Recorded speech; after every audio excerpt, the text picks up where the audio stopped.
അമൽ, good morning. Mohanlal ഇന്ന് തിരുവനന്തപുരത്ത് എത്തുന്നു. 3 പൊതുപരിപാടികളാണുള്ളത്. ഉച്ചയ്ക്ക് മാധ്യമങ്ങളെ കാണുമെന്നാണല്ലോ അറിയുന്നത്.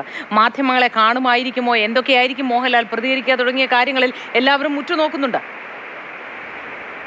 ഈ ഹേമ കമ്മിറ്റി റിപ്പോർട്ട് പുറത്തു വന്നതിന് ശേഷം അമ്മയുടെ പ്രസിഡന്റ് എന്നുള്ള നിലയിൽ മോഹൻലാൽ മാധ്യമങ്ങളെ കണ്ട് കാര്യങ്ങളെല്ലാം വിശദീകരിക്കും എന്നുള്ളതാണ് നമ്മൾ പ്രതീക്ഷിച്ചത്. കാരണം ഒരുപാട് ആളുകളുടെ പേരുകളും അതോടൊപ്പം തന്നെ സിനിമാ മേഖലയിൽ നിലനിൽക്കുന്ന പ്രശ്നങ്ങളുമെല്ലാം ആ റിപ്പോർട്ടിൽ കൃത്യമായി തന്നെ പറഞ്ഞു വെച്ചിരുന്നു. പക്ഷേ ആ വിഷയത്തിൽ മോഹൻലാലിൻ്റെ ഒരു പരസ്യ പ്രതികരണം ഉണ്ടായില്ല. മാത്രമല്ല ഈ അമ്മയുമായി ബന്ധപ്പെട്ട് ഉയർന്ന പലവിധ ആരോപണങ്ങളുണ്ട്. അമ്മയുടെ ജനറൽ സെക്രട്ടറിക്ക് എതിരെ അടക്കം പരസ്യമായി ചില ആളുകൾ വന്ന് ആരോപണം ഉന്നയിച്ച് പോയത് നമ്മൾ കണ്ടതാണ്. പക്ഷേ ആ സമയത്തും ഈ മോഹൻലാലിൻ്റെ ഒരു പ്രതികരണം കണ്ടില്ല. പിന്നീട് ഒരു വാർത്താക്കുറിപ്പിലൂടെ ഒരു രാജിപ്രഖ്യാപനം നടത്തി മോഹൻലാൽ ഈ കമ്മിറ്റി പിരിച്ചുവിടുന്നു എന്ന് പ്രഖ്യാപിച്ചതല്ലാതെ ഒരു പരസ്യ പ്രതികരണം മോഹൻലാലിൻ്റെ ഭാഗത്തു നിന്നും ഉണ്ടായില്ല.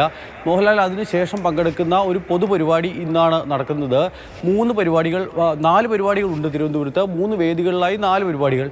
ആ 4 പരിപാടികൾക്ക് ഇടയിൽ എപ്പോഴെങ്കിലും മാധ്യമങ്ങളെ കണ്ട് ഈ വിഷയവുമായി ബന്ധപ്പെട്ടൊരു വിശദീകരണം നൽകും എന്നുള്ളതാണ് പ്രതീക്ഷിക്കുന്നത്. പക്ഷേ ഒരു വാർത്താ സമ്മേളനം എന്നുള്ള നിലയ്ക്കൊന്നും അങ്ങനത്തെ പരിപാടി ഉണ്ടാകാനുള്ള സാധ്യത കാണുന്നില്ല. പക്ഷേ അതിനിടയ്ക്ക് എപ്പോഴെങ്കിലും മാധ്യമങ്ങൾക്ക് കാണാൻ കഴിയും എന്നുള്ളതാണ് നമ്മൾ പ്രതീക്ഷിക്കുന്നത്. ഈ കാര്യത്തിൽ എന്ത് വിശദീകരണം?